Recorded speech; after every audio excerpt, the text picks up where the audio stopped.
So I decided I'm going to make the mushroom sauce for the roast beast. And like I said, because I'm cooking the sous vide, I'm not going to have any au jus. You can buy like an au jus packet and make it like that if you'd like. But it's nice to have these juices or something for it to sit in, especially when you're reheating it. So since I can't make an au jus, I'm going to make this mushroom sauce. And this one's really close to my beef stroganoff sauce. The only difference with this is I add tomato paste. And I got a pound of mushrooms, some baby bellas, which didn't look very baby. They're actually quite big, but whatever. So I broke them up, kind of made them all the same size. And I'm heating up just some olive oil in the pan. And I'm just going to dump these in. And then let those cook for just a few minutes. They don't have to cook very long, kind of until they get brownish. And while it's doing that, let me stir that up real quick. I'll let you know what else goes in here. This is a little more involved, but it's super good. And I actually started making this to put on pork. And I haven't really put it on beef before, but I think it's going to be really good. It's all mixed up, and then I'll just kind of let these sit. And I just want them like soft. So, and then I got about 3 cloves of garlic. This is a whole shallot, which was another good stop. When I stopped at the hippie store, they didn't have shallots at Pick and Save, which I thought was weird because there's always just like a million shallots. But they had some at the hippie store, so I got one. And then some tomato paste, which just use a scoop of that. Dry thyme because I'm out of time.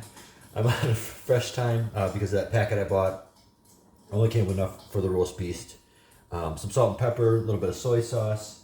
And then I'm gonna put some beef stock in there and some flour. And then basically salt and pepper it until I like how it tastes. So that's all that goes into it. Like I said, it's a little more complicated just because there's a lot more ingredients. But once you do it, like I have to rethink about it every time I make it, and then once I start, like, oh yeah, that's it. And so it's really not terrible. There's just a few more ingredients. And also red wine. So I was in Germany talking to this guy, and he's a chef, and in Germany they put like sauces on all their steaks, and they, this one I had on one of my steaks was very similar to, this was last year, they were very similar to the one I make. And so we got to talking, and I told him what I do, and he's like, well, that sounds great. He's like, but add wine. I was like, oh, all right. He's like, yeah, a lot of the sauces that he makes, he uses wine, so I'm going to use just a little bit of wine, probably like half a cup, and there's just some Merlot, red wine. You want a dry wine to go in there. So this is gonna be my first time using wine, so we'll see how this goes. I'm excited about that. I think that's gonna be a cool flavor plus wine, right? All right, so I've been cooking this on like a medium-high heat for about 6 minutes now. They're nice and brown and soft. Go ahead and put these in a bowl, and I'll add those later.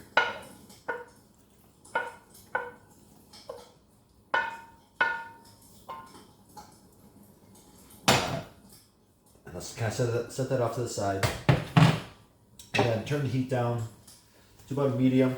I got 2 tablespoons of butter here. Probably use less, but we're gonna use it all. Why not, right? Make it nice and buttery. So let that butter melt.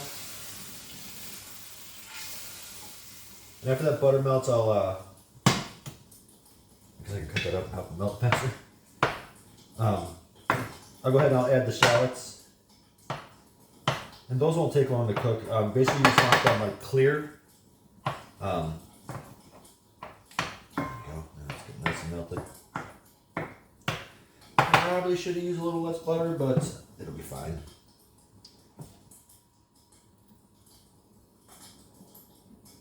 There we go. So those are melted, and then so let's add the shallots in here. And like I said, you just cook these till they're clear. And then probably just a couple minutes. We'll let those go for a couple minutes and then we'll add the garlic. All right, these are cooking and they're clear now, they're a little less green. And then I'm just gonna add the garlic. And the garlic's only gonna cook for a little bit because I minced it up. And basically you just want to be able to smell it. So they should really make a smell-o-vision. I know that's always been like a joke in movies and everything like that, but I really can smell this right now. It just smells so great. That and the mashed potatoes I just cooked. Yeah, smells fantastic in here. So anyways, just a few seconds with that, and then I'm gonna go ahead and add about a scoop of this paste, and I'll probably end up throwing the rest of this away. Luckily, it's only 99 cents, and I've left them open in the fridge before, and they get dry and hard, and so I don't know why I eat that. It's so gross. So stir that in here too, and I'll let that go for about a minute or so.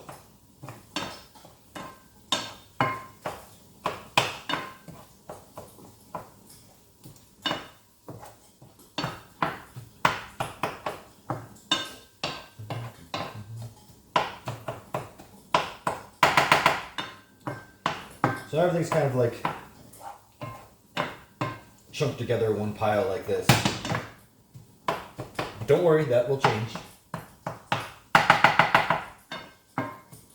Basically what you're doing with the paste is just kind of making it not paste anymore, just a little more liquefied. So you're heating it up, it really doesn't take long, like I said, maybe a minute. And then I'm going to go ahead and put some flour in. And I'll do a couple scoops of flour. It's probably enough. Mix that up in here too.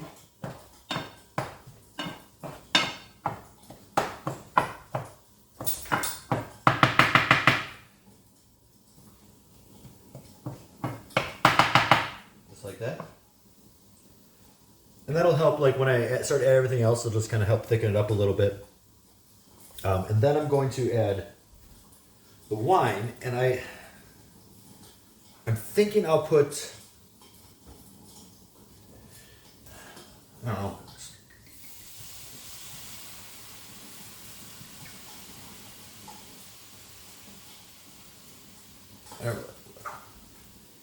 maybe a little more. Let's call that do a little more. I should have practiced this, but let's call that about a half a cup. Stir that in there, and then we're trying to turn the heat down a little bit. We're gonna need this to burn. So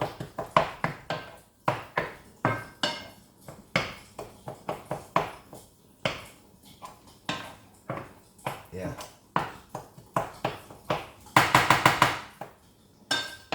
Right now it's just becoming like one giant clump.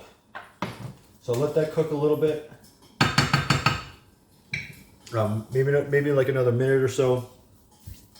Actually, you know what? I'm gonna add the broth right now. So I would say a good amount. There you go, about 3/4 of a cup ish. 1 cup. Mix that in there. Yeah, because that'll help keep that from burning. So what I'll do, I'm gonna add the soy sauce right now too. So don't need a whole lot of soy sauce. I'll probably add some more at the end too after I taste it, but that's about all you need. So the heat's turned down.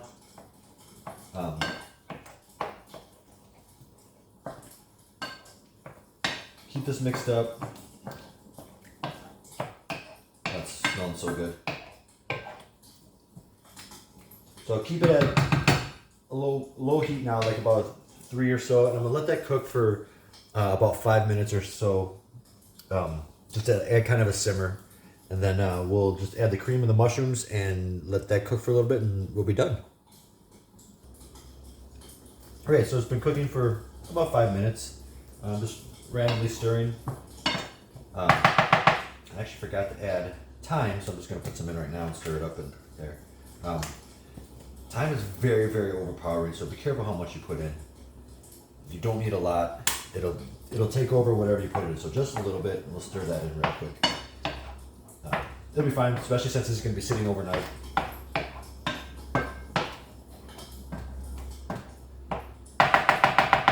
So go ahead, and I'll just kind of leave it at that heat, and then I'll put some heavy whipping cream in. Let's see how that looks after I stir it. Oh, it's looking really good.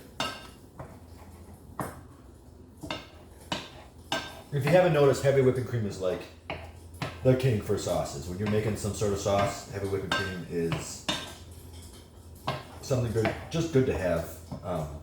It usually lasts pretty long in the fridge. It's kind of pricey.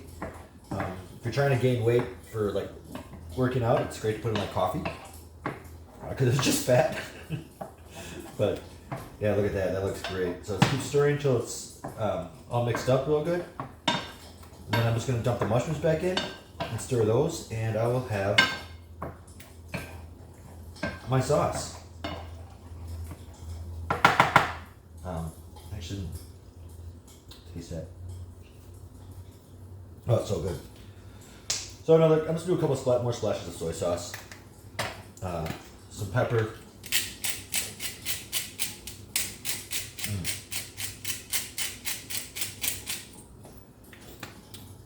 Just a little bit of salt because there's soy sauce in here, and those are already salty. Then take the mushrooms and just dump them in. And I know this is going to go over really well, so hopefully I made enough. I should have maybe made a little bit more, but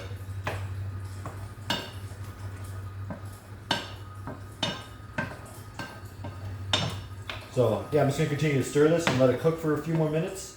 But basically, that's your sauce. Does not look fantastic. And it's going to be so good on the roast beef. Like I said, I normally use this for pork. It's the first time I'm going to be using it. And I can taste that. I can use the wine. Definitely use the wine. That was a great suggestion. Yeah, you know, I'm sure this is going to go on some mashed potatoes too. And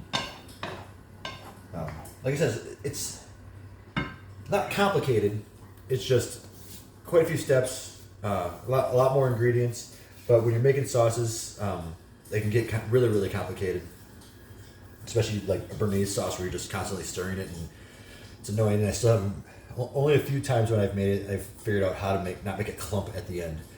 But the majority of the time I make it, it ends up like Jello. So yeah, that's one I gotta practice because it's really good. I make good eggs Benedict, but I just can't seem to get the Béarnaise sauce or hollandaise sauce, whatever one goes on there, correct every time. So mushroom sauce, it's so good.